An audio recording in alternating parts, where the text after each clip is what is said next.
À l'approche des examens de fin d'année, les candidats sont confrontés à un état réactionnel de l'organisme, encore appelé stress. Qu'est-ce que le stress et comment faut-il donc le gérer pour en sortir gagnant?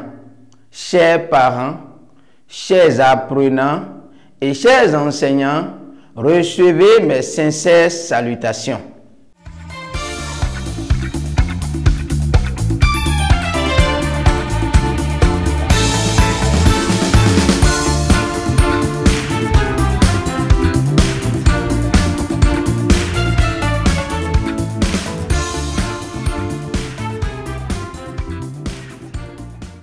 Le stress est un état d'inquiétude ou de tension mentale causé par une situation plus ou moins difficile. Selon l'OMS, le stress apparaît lorsque les ressources et les stratégies de gestion personnelle sont dépassées par les exigences qui sont posées. Le stress est une réaction normale d'adaptation de l'organisme face à un changement d'environnement. Le stress n'est donc pas un problème en soi, c'est plutôt sa manière ou la manière de le gérer qui définit donc ses impacts sur chaque individu. Quelles sont donc les causes du stress? Le stress a des causes internes et des causes externes. Pour ce qui concerne les causes externes, nous avons juste les maladies ou la maladie. En ce qui concerne les causes externes, nous avons les facteurs psychologiques comme l'expérience d'un événement traumatique. Nous avons les facteurs sociaux comme par exemple une séparation, un divorce ou une affectation. Nous avons aussi par exemple les facteurs environnementaux comme par exemple les déménagements ou les changements de lieu. Une période d'intense activité peut aussi créer le stress. Une période d'examen ou encore une période de compétition peut aussi créer le stress. Comment se manifeste alors le stress? Bien que chaque individu vit différemment le stress, nous avons quand même des signes qui annoncent sa présence. Entre autres signes, nous avons les signes physiques qui sont par exemple les maux de tête fréquents. Nous avons la fatigue générale. On a l'accélération du rythme cardiaque, les difficultés musculaires, les difficultés thoraciques. Nous avons par exemple le rhume fréquent. Nous avons aussi, comme je l'avais dit, la fatigue générale. Nous avons aussi les signes cognitifs, c'est-à-dire qui sont liés à la connaissance. Et parlant des signes cognitifs, nous avons maintenant les difficultés d'apprentissage. Nous avons les difficultés de concentration. Nous avons les difficultés de prendre des initiatives ou les difficultés de s'organiser ou de prendre des décisions. Nous avons aussi la perte du sens de l'humour. Si l'individu avait l'habitude de rire ou de se distraire, lorsque le stress intervient, il perd son sens de l'humour.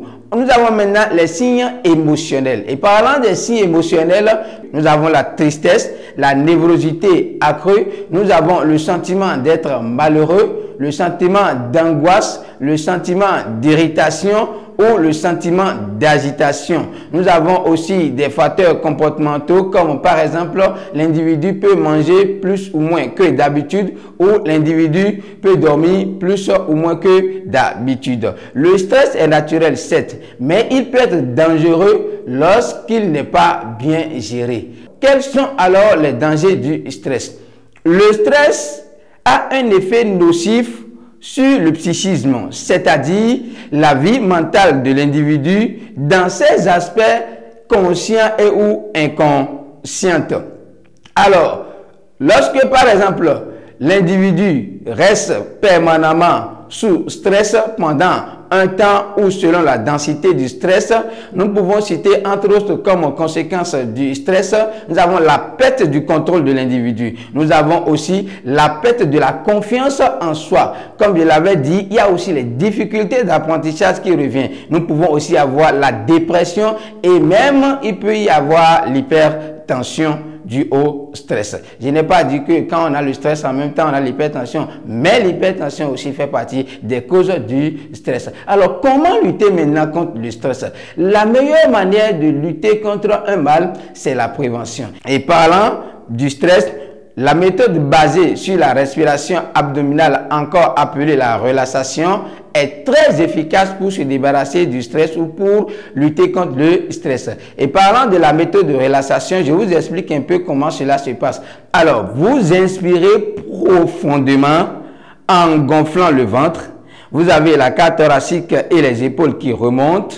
Ensuite, maintenant, vous expirez lentement en ouvrant la bouche, c'est-à-dire vous expirez par la bouche. 5 à 10 mouvements de relaxation ou 5 à 20 mouvements de relaxation dans une journée ou le soir au coucher peut vous aider à vous débarrasser facilement du stress. En plus de ça, vous devez contrôler votre alimentation, c'est-à-dire avoir une alimentation saine. Vous devez essayer de privilégier les personnes ou les activités ou encore des situations qui vous apportent de la joie, qui vous apportent du plaisir. Vous devez aussi apprendre à dire non à toutes sortes de situations qui pourra vous créer un stress complémentaire. Vous devez aussi apprendre à recadrer votre manière de voir les choses. Parfois, il y a plus de peur que de mal. Vous recadrez votre manière de voir les choses. Vous recadrez votre comportement face aux situations. Vous devez aussi accepter les choses qui échappent à votre contrôle. Ne dites pas que vous allez tout contrôler. Vous ne pouvez pas tout contrôler, autrement, vous allez vous créer de stress supplémentaire. Le stress est un état naturel, mais il peut être dangereux lorsqu'il n'est pas bien géré ou encore lorsqu'il est mal géré. Si vous avez aimé cette vidéo, merci de la partager. Et merci surtout à tous ces parents qui nous font confiance et à tous ceux qui d'une manière ou d'une autre nous soutiennent. MN Éduque Service, c'est le succès et l'excellence au bout de l'engagement. 40 89 82 70, appel ou WhatsApp.